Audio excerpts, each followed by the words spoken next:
Hi everyone, welcome back to the channel. I hope you're all doing well today. For this episode of Love Story Recap, we'll be featuring the lovely and graceful Miss ICHIKA Matsumoto. Her film offers a touching and intriguing journey, so let's take our time, settle in, and explore the story together. In a small but cluttered house lives an old man named Oro. Quietly, he watches a video of a young woman in a school uniform on his favorite handycam. Who could she be, and what is her relationship to him? Moments later, there's a knock at the door. Someone has arrived. He pauses the video and walks over to see who it is. To his delight, he is greeted by Ichi, the beautiful woman from the video, holding what seems to be a gift for him.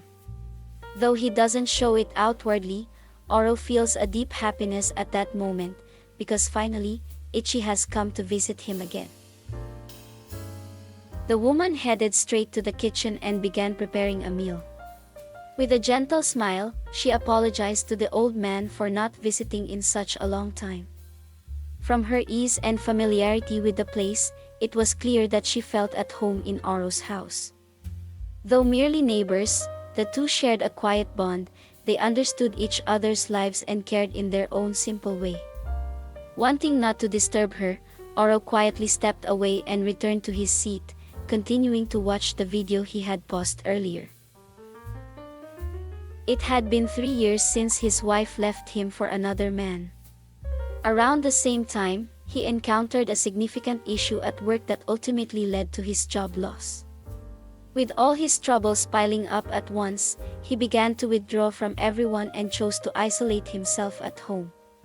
The only person he wanted to talk to, the only presence that brought him comfort and truly understood what he was going through, was Ichi. She would often come to the house to take care of him, and Oro did the same for her. Having lost her father at a young age, she naturally felt a deep sense of trust and warmth toward Oro. He had also been a huge help during her years of studying.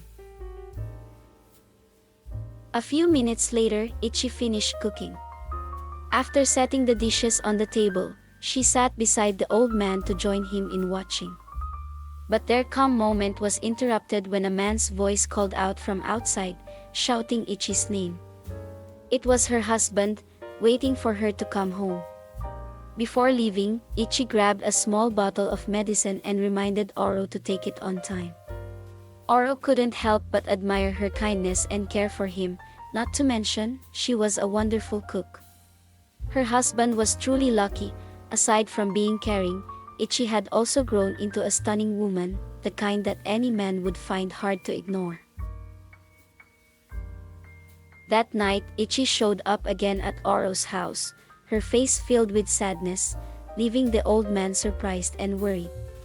Why was she there? And why was she crying? Ichi explained what had happened. She and her husband had a fight earlier after his parents visited. They had been pressuring the couple to have a baby, eager for a grandchild. But Ichi wasn't ready yet. She felt it was still too soon to start a family. That disagreement turned into a heated argument, and in her distress, she ran away, ending up at Oro's house late that night without anyone knowing. Oro didn't know what to do, especially when Ichi quietly asked if she could stay for the night to calm herself down. He couldn't bring himself to say no, especially to her. The next morning, Ichi's husband came to Oro's house to ask if she was there. He explained that she hadn't come home the previous night after their argument, and he was deeply worried. He thought she might have gone to Oro's place since she often visited. But Oro lied, saying she hadn't come by. The husband then left to search elsewhere. As soon as the door closed, Oro quickly picked up Ichi's shoes, which her husband hadn't noticed, and hid them. Ichi pleaded with Oro not to tell anyone where she was, explaining that she was still hurt and not yet ready to face her husband. Although Oro had his reservations, he agreed to honor her request. While staying there, Ichi spent her days cooking, preparing a variety of dishes that never failed to delight Oro. A few days went by, yet Ichi still hadn't returned to her husband. Desperate, he visited Oro once more to ask for help. He had already searched everywhere, friends, acquaintances, even Ichi's relatives, but came up with nothing. Little by little, he was losing hope. Moved by the man's distress, Oro decided to help in the only way he could. He brought out his handycam and played the old videos he had taken of Ichi back in her high school days, hoping they would offer even a small measure of comfort. Oro left him for a short while to rest in the other room. 15 minutes later, he returned, perfectly timed as the husband was about to leave.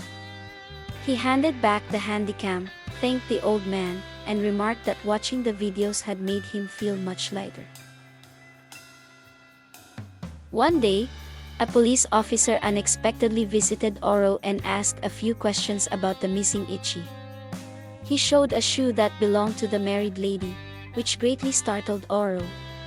It had been found in a trash area not far from his house, leading the officer to suspect that Ichi was nearby and hadn't disappeared, but was being hidden by someone. Oro grew extremely nervous, feeling as if he were being accused, though it was only the officer's speculation. Once the policeman left, he quickly closed the door and pondered what he should do next. Oro grew extremely anxious after what happened, prompting him to firmly tell Ichi that it was time for her to go home. She reluctantly agreed, not wanting her elderly neighbor to get into any trouble because of her. But just as she was about to step outside, she froze. A wave of worry washed over her, and she turned back. When she re-entered the room, she found Oro preparing to take his medication, but at a dangerously high dosage that could seriously harm him. Shocked, she rushed forward and stopped him, wrapping her arms around him to keep him from doing anything reckless.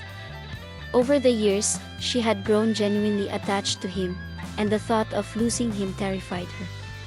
She pressed a gentle kiss on him, a simple but heartfelt gesture of gratitude, respect, and affection for all the kindness he had shown her since her childhood. After that moment, they finally said their goodbyes. It was painful for both of them, especially Oro, but there was nothing left to do. That was the last time. He heard the couple's voices outside and leaned toward the window. There they were, holding each other, exchanging heartfelt apologies. The couple was happy again, while Oro remained alone in the quiet house. He settled for watching Ichi's videos and reminded himself to reconnect with the world around him. It was the right thing to do, far better than locking himself away in solitude. And so, life went on. The end. This story reminds us that kindness, patience, and compassion can make a lasting difference in others' lives. Forgiveness and courage help heal relationships, while selfishness and silence can bring tension and loneliness. Ultimately, caring for others, and connecting with the world around us, is what brings true peace and fulfillment. Thank you for watching. And I will see you in my next story.